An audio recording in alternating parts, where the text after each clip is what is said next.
sao lại chờ mình em nữa là một người khác thì anh không phải bạn ngồi nhìn đêm. Hãy nhìn xem ai đã khiến cho tôi thế này, là một trong mộng mơ để chưa rời khỏi đây. Và ai đang loanh quanh trong nỗi nhớ này, chắc là em. Hương tôi vẫn còn thổi gió bay giờ đó đây, chẳng biết em có hay nơi anh sầu lắng. Em đã về chưa hay kìa mưa khi mây không màu trắng.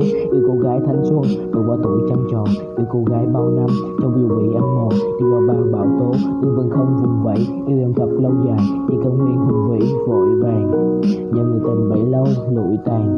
Nhưng là nỗi mang câu một người, câu chuyện đó về đâu nhưng đến một ngày sống xin người. Hãy nhớ về nhau, anh không chọn nơi mấy sáng lên nơi bình hẹn hò, nhưng anh chọn khu đời trở vật khơi tình chuyện trò.